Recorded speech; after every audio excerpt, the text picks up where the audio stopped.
بسم اللہ الرحمن الرحیم نحمده ونصلي على رسوله الكريم اما بعد اعوذ بالله من الشيطان الرجيم بسم الله الرحمن الرحيم وقال ربكم ادعوني استجب لكم ان الذين يستكبرون عن عبادتي سيدخلون جهنم داخرين وقال النبي صلى الله عليه وسلم الدعاء مخ العبادة. وعن نعمان بن بشير رضي الله تعالى عنه قال الدعاء هو العبادة أو كما قال عليه الصلاة والسلام. معزز علماء اعظام، حفاظ کرام، ائمہ حضرات، اللہ تبارک و تعالیٰ نے مومنین کو ایک ہتھیار عطا فرمایا ہے، اور وہ ہتھیار لوہے کا نہیں ہے، فولاد کا نہیں ہے. وہ ہتھیار اللہ تبارک و تعالیٰ نے دل کی آہ دی ہے، جس کو ہم دعا سے تعبیر کرتے ہیں. اور یہ بہت زبردست ہتھیار اللہ تبارک و تعالیٰ نے ہمیں اپنی حفاظت کے خاطر، ہمیں اپنی حاجتوں کو پوری کرنے کے خاطر، ہمیں اپنی ضروریات کو پوری کرنے کے خاطر، ہمیں اپنے خواہشات کو اللہ تبارک و تعالیٰ سے مانگنے کے خاطر، زندگی اور آخرت کے بھلائیوں کو مانگنے کے خاطر اللہ تبارک و تعالیٰ نے ہم تمام کو عطا فرمایا ہے. لیکن حال یہ ہے کہ ہم تمام بلکہ امت کا اکثر طبقہ اس خوبی سے غافل ہے، اس خوبی سے دور ہے. اللہ تبارک و تعالیٰ ہمیں سمجھنے کی توفیق عطا فرمائے اور دعاؤں کا اہتمام کرنے کی توفیق نصیب فرمائے. عزیز دوستو، ہم اللہ تبارک و تعالیٰ کے سامنے عاجز ہیں. ہر موڑ پر ہم اپنے ضرورتوں کے محتاج ہیں، اور اللہ تبارک و تعالیٰ ہماری ضرورتوں کو پورا کرتے ہیں. جب تک اللہ تبارک و تعالیٰ ہماری ضرورتوں کو پورا نہ کرے، کوئی ضرورت ہماری پوری نہیں ہوتی ہے. اس لیے کہ حدیث قدسی میں نبی کریم صلی اللہ علیہ وسلم نے ارشاد فرمایا کہ اے میرے بندو، میں نے اپنی ذات کے اوپر ظلم کو حرام کیا ہے، لہذا اس ظلم کو تمہارے درمیان بھی میں نے حرام کیا ہے. فلا تظالموا، تم آپس میں ایک دوسرے پر ظلم مت کرو. پھر اللہ تبارک و تعالیٰ فرماتے ہیں کہ یہ میرے بندو، تم سب کے سب ہدایت سے کورے ہیں، الا یہ کہ میں کسی کو ہدایت دے دوں تو وہ ہدایت یافتہ ہے.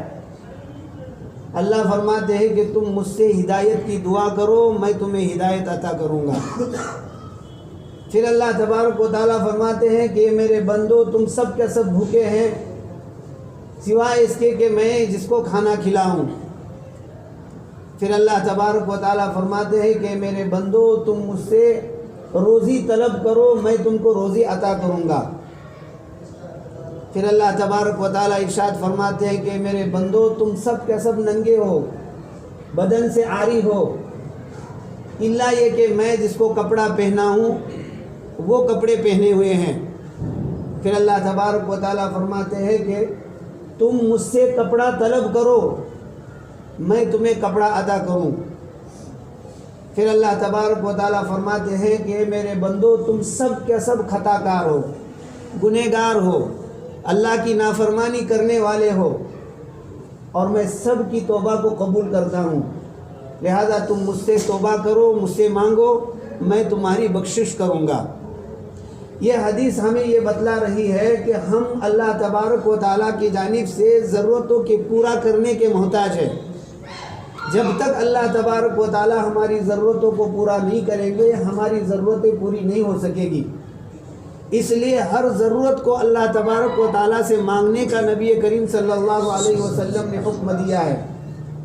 نبی کریم صلی اللہ علیہ وسلم نے ارشاد فرمایا کہ مومن بندہ اللہ تبارک و تعالیٰ ہی سے ہر چیز کو مانگتا ہے، لہذا اگر کسی مومن بندے کے جوتے کا تسمہ ٹوٹ جائے، جوتوں کو فٹ کرنے کے لیے جس رسی کو استعمال کیا جاتا ہے اس کو تسمے سے تعبیر کیا جاتا ہے، اگر وہ بھی ٹوٹ جائے، کتنی معمولی چیز ہے، نبی کریم صلی اللہ علیہ وسلم نے ارشاد فرمایا اس کا بھی سوال اللہ تبارک و تعالیٰ سے کرو، اور پھر چونکہ ضرورت بندہ جب اس کے پورا کرنے کی کوشش کرتا ہے تب جا کر پوری ہوتی ہے، تو اب پھر اللہ سے مانگنے کے بعد اس ضرورتوں کو پوری کرنے کی کوشش کرو، اللہ تبارک و تعالیٰ وہ تمہاری ضرورتیں پوری کرے گا، اس کو بھر لائے گا۔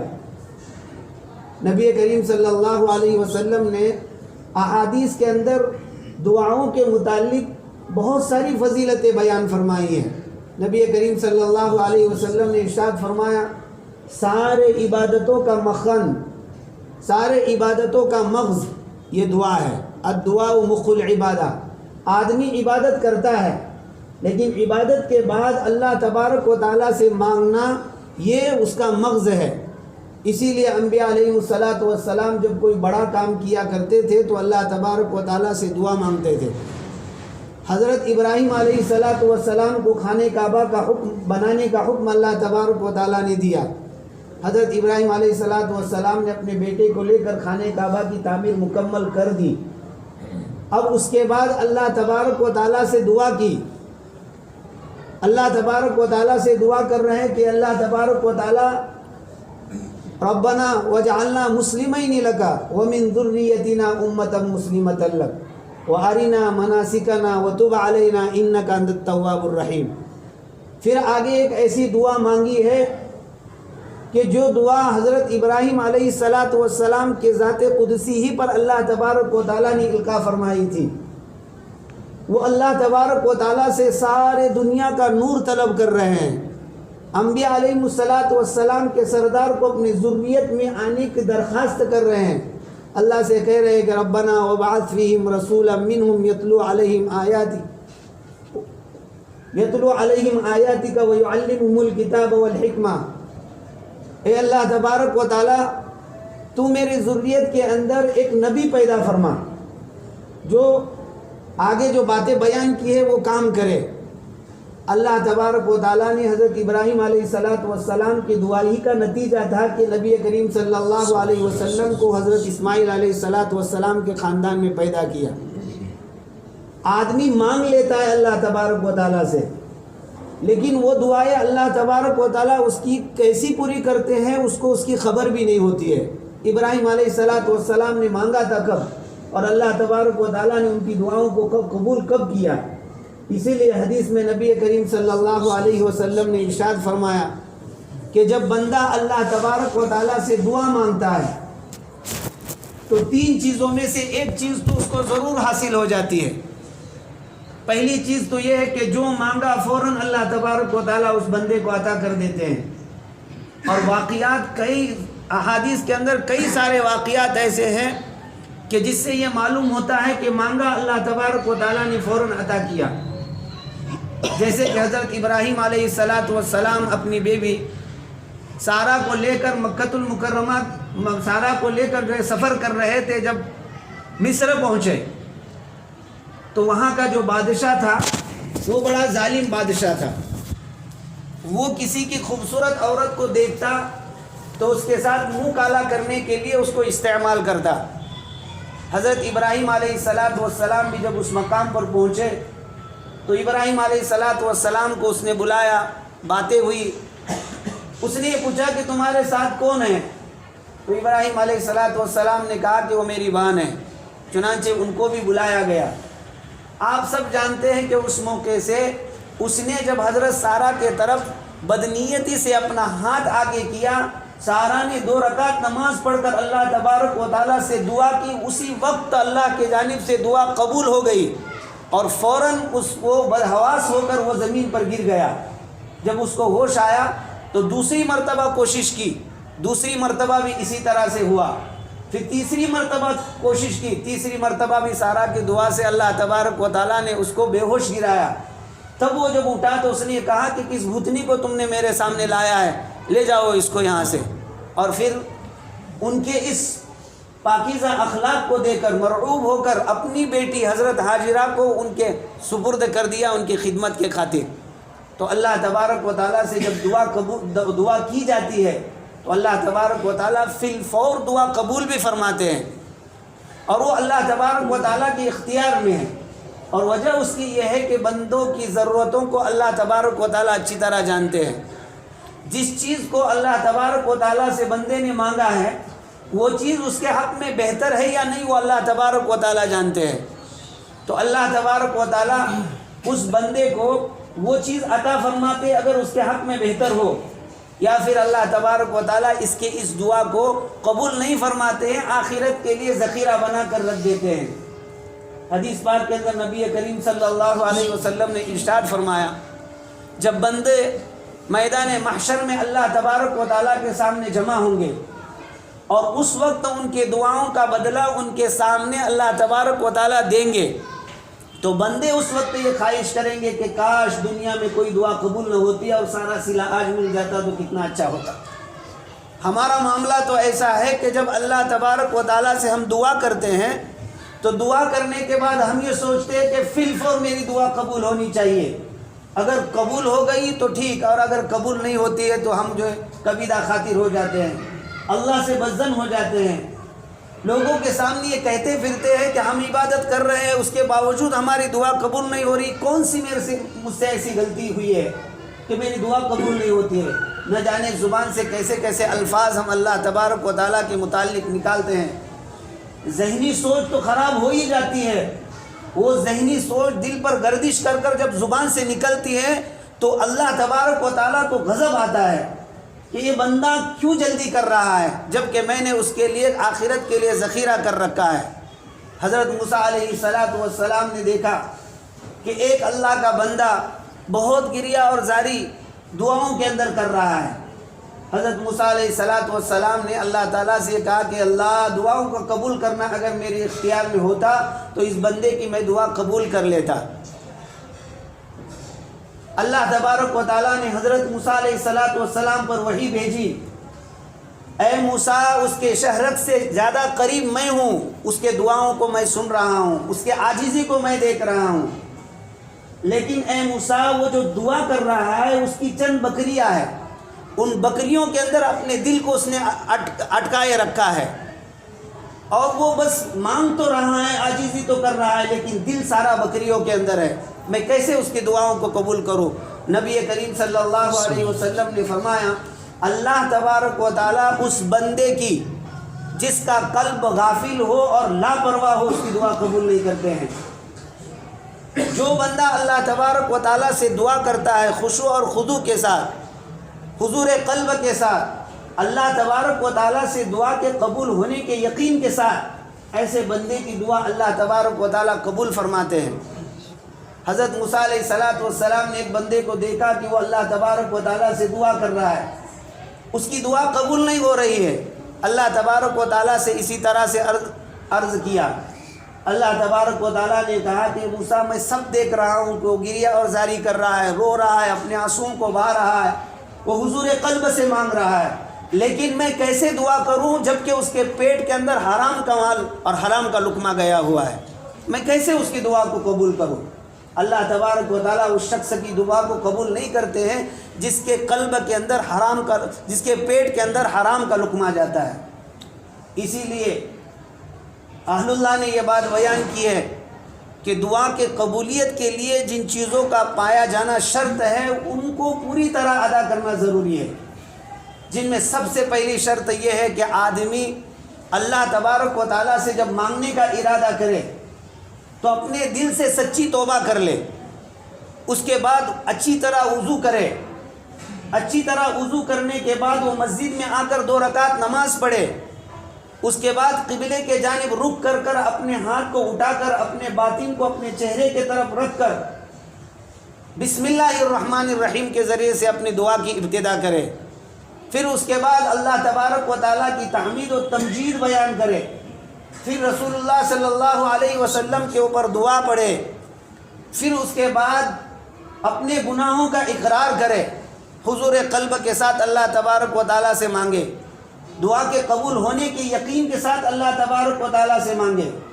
دعاؤں کے اندر نبی کریم صلی اللہ علیہ وسلم نے جو دعائیں سکھلائی ہے ان دعاؤں کو مد نظر رکھتے ہوئے دعا مانگے، اس لیے کہ اللہ تبارک و تعالیٰ کے سامنے کون سی عرضی قبول ہوتی ہے، کون سی عرضی قبول نہیں ہوتی بندہ نہیں جانتا ہے، اس کو اللہ تبارک و تعالیٰ ہی جانتے ہیں۔ اللہ تبارک و تعالیٰ نے قرآن مجید کے اندر کئی ساری دعائیں انبیاء علیہ السلام کی بیان کی ہے، وہ خاص اسی لیے کہ بندے ان دعاؤں کے ذریعے سے میرا قرب حاصل کرے، اپنی ضرورتوں کو مجھ سے مانگ کر ان ضرورتوں کو پورا کرے۔ کئی دعائیں قرآن مجید کے اندر اللہ تبارک و تعالیٰ نے انبیاء علیہ السلام کی بیان کی ہے، اور پھر نبی کریم صلی اللہ علیہ وسلم کے قلب کے اوپر اپنے عرضی کی جو مضمون ہے اس مضمون کو نازل کیا۔ نبی کریم صلی اللہ علیہ وسلم نے ان دعاؤں کو احادیث کے اندر بیان کیا، لہذا ان دعاؤں کی رعایت کرتے ہوئے اللہ تبارک و تعالیٰ سے دعا مانگے۔ حرام اپنے پیٹ کے اندر نہ گیا ہو، گناہوں سے توبہ کر لی ہو، ایسی حالت میں جب بندہ اللہ تبارک و تعالیٰ سے مانگتا ہے اللہ تبارک و تعالیٰ اس کی دعا کو قبول کرتے ہیں۔ اور یاد رکھیے دعا کے قبول ہونے میں اخلاص بڑا کارگر ہوتا ہے۔ آپ نے دیکھا ہوگا وہ واقعہ جو نبی کریم صلی اللہ علیہ وسلم نے بنو اسرائیل کے 3 آدمیوں کا بیان کیا کہ وہ سفر کر رہے تھے، سخت بارش آئی، اپنے آپ کے بچاؤ کے خاطر وہ ایک غار کے اندر داخل ہوئے، ابھی جا کر بیٹھے نہ تھے کہ فوراً اوپر سے ایک پتھر آیا اور غار کے دہانے کو لگ گیا جس نے پورا غار کا منہ بند کر دیا۔ یہ لوگ تو پریشان ہو گئے کہ باہر اب کیسے نکلیں گے، کوئی سہارا نہیں، کوئی چارہ نہیں، کس طرح سے، اور اتنی طاقت نہیں کہ اس پتھر کو ہٹا سکے، پریشان ہو گئے۔ سب نے یہ سمجھ لیا کہ اب موت کے علاوہ ہمارا کوئی دوسرا راستہ نہیں ہے، لیکن ایک راستہ جس کو میں نے پہلے کہا کہ اللہ تبارک و تعالیٰ نے دعا کا وہ ہتھیار ہمیں دیا ہے، اور یہ دعا دل کی آہ ہے، جب بندہ اس آہ کو نکالتا ہے اللہ تبارک و تعالیٰ جو اس کے دعا کو قبول کرتے ہیں۔ حضرت یونس علیہ السلام کے واقعے کو آپ پڑھیے، جب وہ مچھلی کے پیٹ کے اندر گئے اللہ تبارک و تعالیٰ اس کا منظر قرآن میں بیان کر رہے ہیں۔ وَإِنَّ يُونُسَ لَمِنَ الْمُرْسَلِينَ اِذْ أَبَقَ إِلَى الْفُلْكِ الْمَشْحُونِ فَسَاهَمَ فَكَانَ مِنَ الْمُدْحَضِينَ فَالْتَقَمَهُ الْحُوتُ وَهُوَ مُلِيمٌ۔ اللہ فرماتے فَلَوْلَا أَنَّهُ كَانَ مِنَ الْمُسَبِّحِينَ لَلَبِثَ فِي بَطْنِهِ إِلَى يَوْمِ يُبْعَثُونَ۔ اگر وہ اللہ تبارک و تعالیٰ کی تسبیح نہ کرتے، اللہ سے نہ مانگتے، قیامت تک وہ ان کے پیٹ کے اندر رہتے۔ دعا ایک ایسا ہتھیار ہے جب بندہ اس کو استعمال کرتا ہے اللہ تکلیفوں سے اس کو نجات عطا فرماتے ہیں، جیسے حضرت یونس علیہ السلام کو ان کی دعا کے سبب اللہ تبارک و تعالیٰ نے مچھلی کے پیٹ سے نجات عطا فرمائی اور صحیح سالم اللہ تبارک و تعالیٰ نے ان کو باہر نکالا۔ یہ نبی کریم صلی اللہ علیہ وسلم بیان فرما رہے ہیں اس واقعے کو، یہ غار کے اندر چھپے ہوئے تھے۔ دیکھیے دعاؤں کے قبولیت کے لیے وسیلہ بھی ضروری ہے۔ علماء کرام نے 3 وسیلے بیان کیے کہ جب بندہ ان 3 وسیلوں کے ذریعے سے اللہ تبارک و تعالیٰ سے دعا مانگتا ہے اللہ تبارک و تعالیٰ دعاؤں کو قبول کرتے ہیں۔ سب سے پہلا وسیلہ تو اللہ تبارک و تعالیٰ کا اسم اعظم، اللہ تبارک و تعالیٰ کا اسم ذات، اللہ تبارک و تعالیٰ کی اسماء صفاتی، ان ناموں کے ذریعے سے اللہ تبارک و تعالیٰ سے اپنی دعا کی قبولیت کا کی مانگ کرے، اللہ تبارک و تعالیٰ اس کی دعا کو قبول فرماتے ہیں۔ اللہ قرآن مجید میں ارشاد فرماتے ہیں وَلِلَّهِ الْأَسْمَاءُ الْحُسْنَى فَادْعُوهُ بِهَا۔ اللہ تبارک و تعالیٰ کے پاکیزہ نام ہیں، عمدہ نام ہیں، لہذا تم اس کے ذریعے سے اللہ تبارک و تعالیٰ سے دعا کرو۔ دوسری چیز، بندہ جو عمل کرتا ہے تو ان عمل کو وسیلہ بنا کر، جو اس نے اچھا عمل کیا ہے اس اچھے عمل کو وسیلہ بنا کر بندے کو چاہیے کہ وہ دعا کرے، اللہ تبارک و تعالیٰ اس کے اس نیک عمل کے بدولت اس کی دعا کو قبول کرتے ہیں۔ جیسے کہ حضرت ابراہیم علیہ السلام نے خانہ کعبہ کی تعمیر کی، یا اللہ تبارک و تعالیٰ کا وہ گھر ہے جو اس سرزمین کے اندر سب سے پہلے اس کی بنیاد ڈالی گئی۔ اللہ خود قرآن مجید کے اندر ارشاد فرماتے ان اول بیت وضع للناس للذی ببکۃ مبارکا وہدی للعالمین. اس معظم بابرکت گھر کی جب حضرت ابراہیم علیہ السلام اور اسماعیل علیہ السلام نے تعمیر کی تو ایسے موقع سے دعا مانگ کر امت کو یہ تعلیم دی کہ جب کوئی ایسا کام جو اللہ تبارک و تعالیٰ کے نزدیک پسندیدہ ہے جب اس کو تم پورا کرو تو اللہ تبارک و تعالیٰ سے دعا کرو. انک لسمیع الدعاء. اللہ تبارک و تعالیٰ دعاؤں کو سننے والے ہیں, اس کو قبول کرنے والے ہیں. بہت جلد اللہ تبارک و تعالیٰ دعا کو قبول کرتے ہیں. تو یہ وہی لوگ ہیں کہ جنہوں نے یہاں دیکھا کہ اب ہمارے لیے کوئی ہتھیار نہیں ہے سوائے دعا کے, تو انہوں نے اللہ تبارک و تعالیٰ سے دعا شروع کی. اور دعا میں بھی کیا, اپنے جو کچھ نیک عمل کیا ہے اس نیک عمل کو سامنے لے آؤ, اور صرف اخلاص سے کیا ہے اس کو سامنے لے آؤ, اور اس کے وسیلے سے اللہ تبارک و تعالیٰ سے دعا مانگو. اللہ تبارک و تعالیٰ دعا کو قبول کریں گے. چنانچہ ایک نے اپنی دعا شروع کر دی. حدیث کے اندر دیکھیے اس واقعے کو بڑے تفصیل کے ساتھ بیان کیا ہے. حالانکہ مختصر بھی بیان کیا جا سکتا تھا, لیکن امت کو تعلیم دینا ہے کہ جب بندہ نیک عمل کرتا ہے یہ اس کے لیے ایک ذخیرہ ہوتا ہے اپنی حاجتوں کو پورا کروانے کا. اگر وہ اس کو استعمال کر کر وسیلہ دے کر اگر دعا مانگتا ہے اللہ تبارک و تعالیٰ اس کی دعا کو قبول کرتے ہیں. ہمارا ذہن اس طرف نہیں جاتا ہے. احادیث ہمیں بتاتی ہے کہ یہ بھی تمہارے فائدے کی چیز ہے. چنانچہ دعا شروع کی. اللہ تبارک و تعالیٰ, میرے بوڑھے والدین تھے, میں بکریاں چرایا کرتا تھا, روزانہ دور دراز بکریاں چرانے کے لیے جاتا. جب شام میں واپس آتا تو سب سے پہلے میں دودھ دھوتا اور دودھ کو لے جا کر پہلے اپنے والدین کو پلاتا, پھر اس کے بعد اپنے اولاد کو دودھ پلاتا اور پھر ہم سو جاتے.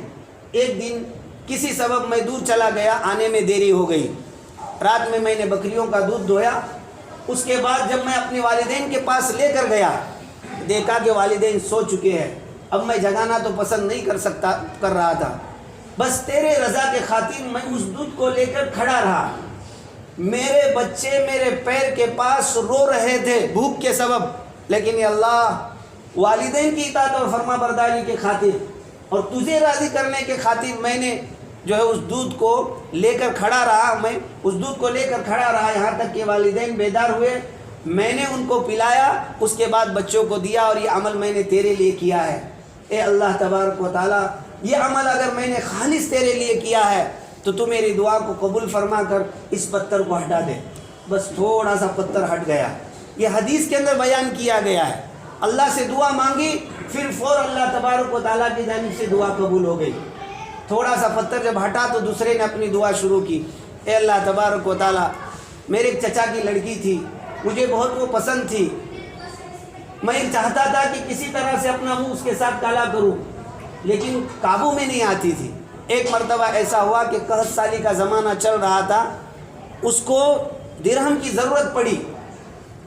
میرے پاس آ کر اس نے 120 درہم کا مطالبہ کیا. میں نے موقع دیکھ کر اسے کہا کہ میں دوں گا ضرور, لیکن مجھے اپنے پر قابو دینا پڑے گا. اس نے ہاں بھری. جس وقت میں اس کے پاس اس کے لیے بیٹھا, اس کے رانوں کے پاس, تو اس کے بدن کانپنے لگا, اور اس نے یہ کہا کہ اللہ کے بندے, اللہ سے ڈر, اور وہ مہر جو اللہ تبارک و تعالیٰ نے مجھے دے رکھی ہے تو ناحق اس کو جو ہے توڑ مت. مجھے اللہ تیرا خوف آ گیا, اور میں نے جو ہے اس کو چھوڑ دیا اور اس درہم کو ہبا کر دیا. کہ اللہ میں نے عمل تیرے خاطر کیا ہے, اور تو جانتا ہے کہ یہ عمل میں نے تیرے رضامندی کے لیے کیا ہے. باری سبحانہ و تعالیٰ اس پتھر کو ہٹا دے. اللہ تبارک و تعالیٰ نے اس پتھر کو ہٹا دیا. یہ واقعہ سنایا جا رہا ہے پہلی امتوں کا, اور یہ نبی کریم صلی اللہ علیہ وسلم اپنی امت کو بتا رہے ہیں. تو اپنی امت کو کچھ نہ کچھ تو تعلیم دینا چاہ رہے ہیں, اپنی امت کو کچھ نہ کچھ سبق دینا چاہ رہے ہیں اس واقعے سے, اسی لیے تو سنایا جا رہا ہے. یہ مذہب قصے کہانی کے بیان کرنے کا تو نہیں ہے. نبی کریم صلی اللہ علیہ وسلم یہ بتانا چاہ رہے ہیں کہ اخلاص سے عمل کرو, اور جب اخلاص سے عمل کرو تو اس کے بعد اللہ سے اپنی ضرورتیں پوری کرنے کے لیے دعائیں مانگو. اللہ تبارک و تعالیٰ اس اخلاص کے عمل کے سبب تمہاری دعاؤں کو قبول فرمائیں گے. اس کے بعد تیسرے نے دعا شروع کی. اے باری سبحانہ و تعالیٰ, میرے پاس ایک مزدور تھا, وہ صبح سے شام تک برابر مزدوری کرتا تھا, لیکن اور بھی مزدور تھے. لیکن جب اجرت لے کر جانے کا موقع آیا تو بقیہ لوگ تو اجرت لے کر چلے گئے، لیکن ایک مزدور اس نے اجرت نہیں لی، وہ تو واپس چلا گیا۔ وہ اجرت میرے پاس تھی، میں نے اس اجرت کو کام میں لایا، اس سے بکریوں کا ریوڑ فلا ریوڑ خریدا، یہاں تک کہ ایک مرتبہ وہ میرے پاس آیا اور اس نے کہا کہ اللہ کے بندے اللہ سے ڈر اور میری اجرت مجھے دے دے۔ میں نے اس سے یہ کہا کہ یہ فلا ریوڑ فلا یہ تیرا ہے، تو لے کر چلا جا۔ اس نے کہا کہ مذاق تو نہیں کر رہا ہے، میں تو اپنی اجرت کا سوال کر رہا ہوں، یہ کہاں میری اجرت؟ میں نے سارا واقعہ اس کو بتایا، وہ اس سارے ریوڑ کو لے کر چلا گیا۔ اے باری سبحانہ و تعالیٰ، یہ میں نے آپ کے خوشنودی کے خاطر عمل کیا تھا اور آپ جانتے ہیں، لہذا میرے اس عمل کے سبب پتھر کو ہٹا دے۔ اللہ تبارک و تعالیٰ نے اس پتھر کو ہٹا دیا۔ نبی کریم صلی اللہ علیہ وسلم نے فرمایا کہ ان تین لوگوں کو اس غار سے نجات مل گئی۔ معلوم یہ ہوا کہ بندہ جب دعا کرتا ہے تو فی الفور اس کی دعا قبول ہو جاتی ہے۔ اور تیسرا جو وسیلہ ہے، وہ تیسرا وسیلہ اللہ تبارک و تعالیٰ کے جو نیک بندے اس دنیا سے جا چکے ہیں، اور بہت سے وہ نیک بندے اس دنیا کے اندر موجود ہیں، ان نیک بندوں کے وسیلے سے دعا کرنا۔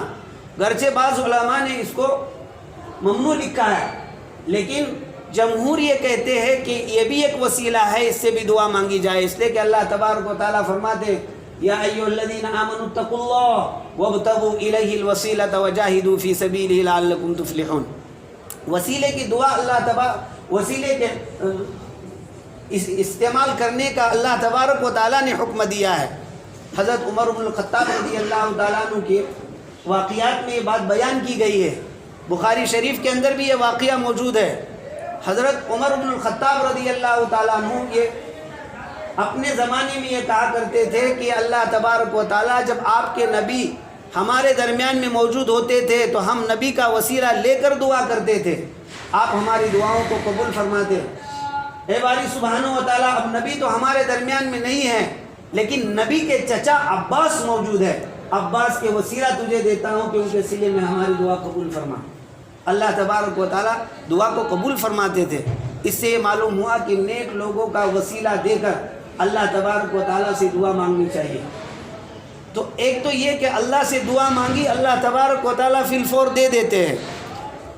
انبیاء علیہ السلام کے واقعات آپ دیکھیے، حضرت موسیٰ علیہ السلام کی کتنی دعائیں بیان کی گئی، حضرت ابراہیم علیہ السلام کی کتنی دعائیں بیان کی گئی۔ جب حضرت ابراہیم علیہ السلام مکۃ المکرمہ کے اندر حضرت حاجرہ اور بچے کو چھوڑ کر واپس جا رہے تھے، اس وقت ایسے مقام پر پہنچے کہ جہاں پر جا کر بچہ اور اپنی بیوی اپنے آنکھوں سے غائب ہو گئی، تو ایک ٹیلے پر بیٹھ کر اللہ سے دعا کر رہے، ربنا انی اسکنت من ذریتی بواد غیر ذی زرع عند بیتک المحرم ربنا تقبل عند بیتک المحرم ربنا لیقیموا الصلاة فاجعل افئدة من الناس تہوی الیہم وارزقہم من الثمرات لعلہم یشکرون۔ آپ دیکھیے دنیا کے سارے لوگ کھینچ کر مکۃ المکرمہ جاتے ہیں، اور دنیا کے جس مقام پر جو چیزیں کھانے کی میسر ہے وہ ساری کے ساری مکۃ المکرمہ میں ہمیں ملے گی۔ یہ ابراہیم علیہ السلام کی دعاؤں کا نتیجہ تو ہے، بلکہ نبی کریم صلی اللہ علیہ وسلم نے مدینہ کے لیے جب دعائیں مانگی تو اللہ تبارک و تعالیٰ سے یہی کہا کہ اللہ تبارک و تعالیٰ، حضرت ابراہیم علیہ السلام نے مکۃ المکرمہ کے حدود کو بیان کر اللہ تبارک و تعالیٰ اس کو انہوں نے حرم بنا دیا۔ آپ مدینۃ المنورہ کو بھی حرم بنا دیجئے، اور کہا کہ بین لابتیہا، یہ دو جو پہاڑ ہیں تھور اور احد، اس کے درمیان کی جو جگہ ہے اس کو اللہ آپ محترم بنا دیجئے۔ اور پھر فرمائے اللہم بارک لنا فی سعینا و مدنا، اے اللہ مدینہ کے سا اور مدینہ کے مد کے اندر برکت عطا فرما۔ آپ دیکھتے ہیں دنیا کے سب لوگ جاتے ہیں، سب مدینہ سے کھجوریں خرید کر لاتے ہیں، لیکن ایسا کبھی نہیں سنا کہ مارکیٹ کے اندر کھجوریں کم ہو گئی ہے اس لیے حاجی لوگ نہیں لا سکے، زندگیاں گزر گئی، لیکن یہ بات کبھی سننے میں نہیں آئے ہوگی۔ یہ حضرت ابراہیم علیہ السلام کی دعاؤں کا نتیجہ ہے۔ دوسری یہ کہ اللہ تبارک و تعالیٰ دعا کو ذخیرہ بنا کر رکھتے ہیں، اور تیسرا یہ کہ جو مانگا اللہ تبارک و تعالیٰ اس کے بدلے میں جو مصیبت آنے والی ہے اس مصیبت کو اس سے ٹلا دیتے ہیں۔ حدیث کے اندر نبی کریم صلی اللہ علیہ وسلم نے فرمایا کہ دعا کام آتی ہے ان چیزوں کے لیے جو آسمان سے نیچے اتر چکی ہے، اور ان چیزوں کے لیے بھی مما لم ينزل، جو ابھی تک آسمان سے نہیں اتری ہے، ان سارے فیصلوں کے لیے دعا کام آتی ہے۔ یا مثال کے طور پر دنیا کے اندر مصیبت جس بندے کے اوپر اترنے والی ہے، جس بندے کو لاحق ہونے والی ہے، تو وہ مصیبت تو اتر چکی ہے۔ نبی کریم صلی اللہ علیہ وسلم نے فرمایا اس کے دفاع کے لیے دعا کام آتی ہے۔ جب بندہ اللہ تبارک و تعالیٰ سے دعا کرتا ہے کہ اللہ تو مجھے اس مصیبت سے جو ہے محفوظ فرما، مامون فرما، اللہ تبارک و تعالیٰ اس کو اس مصیبت سے بچا دیتے ہیں۔ اور جو مصیبتیں ابھی آسمان سے نہیں آئی ہے، نہیں اتری ہے، ان مصیبتوں کے روکنے کے لیے بھی یہ دعا کام آتی ہے۔ اسی لیے نبی کریم صلی اللہ علیہ وسلم نے فرمایا کہ دعا ان مصیبتوں کے لیے جو دنیا میں اتری ہے کام آتی ہے، اور ان مصیبتوں کے لیے بھی کام آتی ہے جو آسمان سے ابھی نہیں اتری ہے۔ حدیث کے اندر نبی کریم صلی اللہ علیہ وسلم نے فرمایا جب بندہ دعا مانگتا ہے تو اس کی یہ دعا اللہ فوراً قبول نہیں کرتے ہیں اور ذخیرہ آخرت بھی نہیں بناتے ہیں، بلکہ اس کو جب آسمان پر اٹھا لیتے ہیں تو آسمان سے اترنے والی جو بلا ہے وہ دونوں کے درمیان میں اب مٹبھیڑ شروع ہو جاتی ہے، یہاں تک کہ قیامت تک ان کا جھگڑا چلتا ہے۔ وہ نیچے آنا چاہتی ہے اور یہ دعا اس کو نیچے آنے نہیں دیتی ہے، اور بندے کو اللہ تبارک و تعالیٰ اس کے ذریعے سے چھٹکارا عطا فرماتے ہیں۔ یہ اللہ تبارک و تعالیٰ کے جانب سے بندے کے اوپر انعام ہے۔ نبی کریم صلی اللہ علیہ وسلم نے ارشاد فرمایا کہ دعا تقدیر کو کوئی چیز بدل نہیں سکتی ہے سوائے دعا کی۔ تقدیر جو اللہ تبارک و تعالیٰ نے فیصلے کر رکھے ہیں، دعا کے سوا کوئی اس کو نہیں بدل سکتی ہے۔ لہذا ہمیں دعاؤں کا اہتمام کرنا چاہیے، اور انسان کے عمر میں زیادتی اس کی نیکی کرتی ہے۔ یہ حدیث کے آگے والا جملہ ہے کہ دعا تقدیر کو رد کرتی ہے، بدلتی ہے، اور عمر کے اندر زیادتی نیکی کرتی ہے۔ اس لیے نیکیوں کا اہتمام کرنا چاہیے، دعاؤں کا اہتمام کرنا چاہیے۔ حدیث کے اندر بہت ساری دعائیں آئی ہیں، نبی کریم صلی اللہ علیہ وسلم نے ہر موڑ پر ہمیں دعائیں سکھلائی ہے۔ ہم جب سنڈاس کے اندر جاتے ہیں تو کتنی پیاری دعا نبی کریم صلی اللہ علیہ وسلم نے سکھائی، کھانا کھا رہے کتنی پیاری دعا سکھائی، مسجد میں داخل ہو رہے پیاری دعائیں سکھائی۔ دیکھیے دعا کا مطلب ہے دل کی آہ، اس کے لیے نبی کریم صلی اللہ علیہ وسلم نے جو ہے طریقہ بیان کیا ہے۔ اگر اس طریقے سے مانگیں گے تو وہ زیادہ قبول ہونے کے زیادہ قریب ہے، زیادہ لائق ہے، اللہ تعالیٰ اس کو جلد قبول فرماتے ہیں۔ اس کا مطلب نہیں کہ اس کو چھوڑ کر کسی اور طریقے سے ہم دعا نہیں کر سکتے، بلکہ چلتے پھرتے جب بھی ہم پر کوئی مصیبت آئے اللہ تعالیٰ سے ہم نے مانگ لیا۔ مثال کے طور پر ہم اب یہاں سے مسجد سے باہر نکل رہے ہیں، اب ظاہر سی بات ہے کہ فتنوں کا دور ہے، معلوم ہے کہ اس فتنے میں ہم مبتلا ہونے والے ہیں۔ اللہ تبارک و تعالیٰ سے دعا کرتے اگر نکل رہے کہ اللہ باہر تو فتنے ہیں، میں مسجد سے باہر جا رہا ہوں، یہ تو فتنے کا گڑھ ہے اور اس کے بغیر چارے کار نہیں، اللہ اپنے فضل سے ان فتنوں سے مجھے مامون فرما دے، چاہے پھر جس طرح کا فتنہ ہو۔ اور نبی کریم صلی اللہ علیہ وسلم نے جتنے فتنے بیان کیے ہو سارے فتنوں سے مجھے حفاظت فرما دے۔ پھر جا رہے کسی کام کے کرنے کے لیے، اے اللہ کام کو کرنے والا تو ہی ہے، اللہ اس کام کو تو بنا دے، میرے اندر کوئی سکت نہیں۔ اسی لیے نبی کریم صلی اللہ علیہ وسلم نے دعا کے اندر عجز سے پناہ مانگی ہے، اللہم انی اعوذ بک من العجز والکسل والجبن والبخل وغلبۃ الدین وقہر الرجال۔ عاجز کہتے ہیں بندے کا کسی کام کے کرنے کے اندر بے بس ہو جانا، یعنی جہاں پر جا کر وہ اپنے ہتھیار ڈال دے کہ اب وہ اس کو کر نہیں سکتا ہے۔ نبی کریم صلی اللہ علیہ وسلم نے ایسے بے بسی سے پناہ مانگی ہے، اور انسان کو بے بسی سے بچانے والی چیز دعا ہے۔ اگر وہ دعاؤں کا اہتمام کرے گا اللہ تبارک و تعالیٰ اس کو ایسے موڑ پر جہاں وہ بے بس ہونے والا ہے اس سے اس کو محفوظ فرمائیں گے۔ اسی لیے کہا گیا کہ الدعاء سلاح المؤمن، دعا مومن کا ہتھیار ہے، اور یہ اتنا بہترین ہتھیار ہے کہ ہر اس موقع پر جہاں وہ بے بس ہو جائے، یا ہر اس موقع پر جہاں وہ یہ دیکھے کہ میں یہاں ہلاک ہو سکتا ہوں، وہ اللہ تبارک و تعالیٰ سے دعا کرے، اللہ تعالیٰ جو ہے اس کے بے بسی کو ختم فرماتے ہیں، اللہ تعالیٰ اس کو امن عطا فرماتے ہیں۔ اور یاد رکھیے دعا اللہ صرف مومن کی قبول نہیں کرتا ہے، دعا تو اللہ تبارک و تعالیٰ کافروں کی قبول کرتے ہیں، جیسا کہ قرآن خود کہتا ہے کہ جب یہ کافر لوگ دریا کا سفر کرتے ہیں اور ان کی کشتی بحر میں پھنس جاتی ہے تو دعوا اللہ مخلصین لہ الدین، وہ اللہ تبارک و تعالیٰ کو پکارنا شروع کر دیتے. فلما نجاہم الی البر اذا ہم یشرکون. جب اللہ تعالیٰ ان کو خشکی کی طرف نجات عطا فرماتے ہیں تو پھر وہ شرک کرنے لگتے ہیں, اللہ تبارک و تعالیٰ کا سازی شمار کرنا شروع کر دیتے ہیں. یہ تو کافر کی علامت ہے, مسلمان کی علامت نہیں ہے. جب مسلمان کی دعا قبول ہوتی ہے تو اللہ کا اس پر شکر ادا کرتا ہے, اس کا تعلق اور اللہ تبارک و تعالیٰ سے مضبوط ہوتا ہے. کافر جب دعا کرتا ہے اور اس کی دعا قبول ہوتی ہے تو اس قبولیت پر اس کے تعلق اللہ سے کٹ جاتے ہیں. قرآن خود کہہ رہا ہے. لیکن مومن بندہ ایسا ہے کہ جب اللہ تبارک و تعالیٰ سے دعا کرتا ہے, اللہ تبارک و تعالیٰ کے ساتھ اس کا تعلق جو ہے مضبوط ہو جاتا ہے. اور اللہ تبارک و تعالیٰ نے خود دعا کے کرنے کا حکم دیا ہے. قال ربکم, تمہارا رب یہ کہہ رہا ہے, قال ربکم ادعونی, تم مجھے پکارو, استجب لکم, میں تمہاری دعا کو قبول کروں گا. ان الذین یستکبرون عن عبادتی, جو بندہ بھی میری عبادت سے, اس لیے کہ الدعا هو العبادہ, دعا یہ عبادت ہے, جو بندہ میری عبادت سے روگردانی کرے گا, تکبر کرے گا, سیدخلون جہنم داخلین, ذلیل بنا کر میں اس کو جہنم میں داخل کر دوں گا. اس لیے دعا کا جو ہتھیار ہے, نبی کریم صلی اللہ علیہ وسلم نے اس کو سلاح المؤمن کہا ہے, اس کو عبادت کہا ہے, اس کو مخ العبادہ کہا ہے. اس کی فضیلت مختلف اندازے سے نبی کریم صلی اللہ علیہ وسلم نے بیان کی ہے. خاص اسی لیے نبی کریم صلی اللہ علیہ وسلم نے فرمایا کہ بندے کو اللہ تبارک و تعالیٰ سے عافیت مانگنی چاہیے, عافیت سے بڑھ کر اور کوئی دعا نہیں ہے. اس لیے اللہم انی اسألک العفو والعافیہ, اللہم انی اسألک العفو والعافیہ, چلتے پھرتے بھی ہم یہ دعا کر سکتے ہیں. ایک روایت کے اندر نبی کریم صلی اللہ علیہ وسلم نے ارشاد فرمایا, اللہ کے نزدیک دعا سے معزز کوئی چیز نہیں ہے. اللہ کے نزدیک معزز چیز دعا ہے. جتنا بندہ اللہ تبارک و تعالیٰ سے دعا کرتا ہے, اللہ تبارک و تعالیٰ اس کے دعا کو قبول کرتے ہیں. حضرت ابراہیم علیہ السلام کی عمر 100 سال کے قریب پہنچی تھی. اس وقت اللہ تبارک و تعالیٰ سے دعا کی کہ اللہ مجھے لڑکا عطا فرما, تو اللہ تبارک و تعالیٰ نے دعا قبول فرمائی, حضرت اسماعیل علیہ السلام کو عطا فرمایا.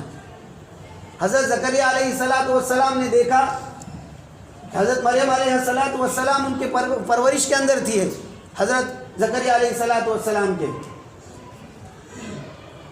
جب حضرت زکریا علیہ السلام محراب کے اندر داخل ہوئے, وجد عندها رزقا, تو ان کے پاس جو بے موسم پھل دیکھا.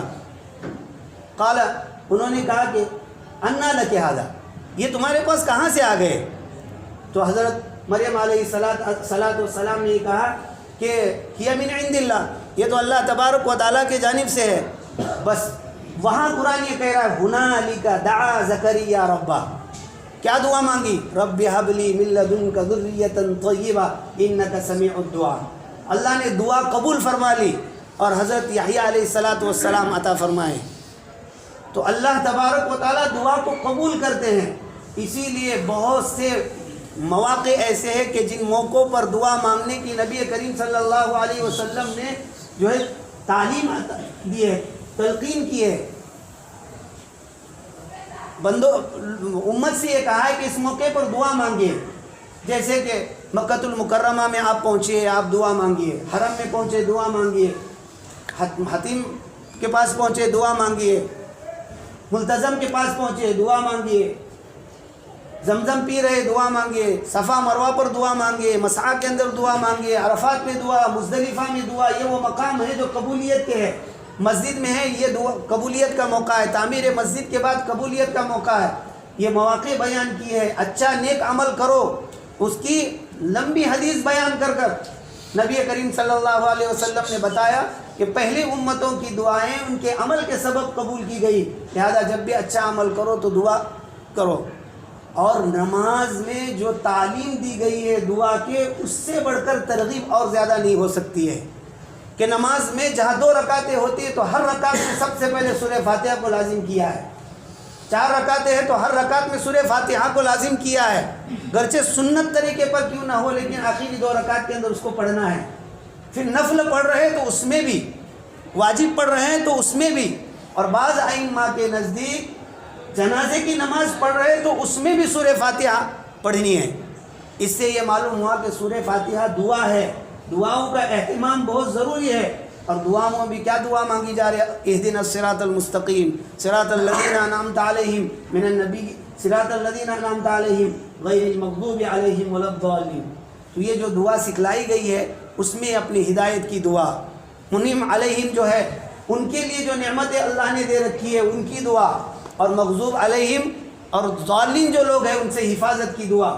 یہ بس منفعت اور مضرات اس کی دعا نبی کریم صلی اللہ علیہ وسلم نے اللہ تبارک و تعالیٰ نے مانگنے کی جو ہے ترغیب دلائی ہے سورہ فاتحہ کی نماز کے اندر تعین کر کر.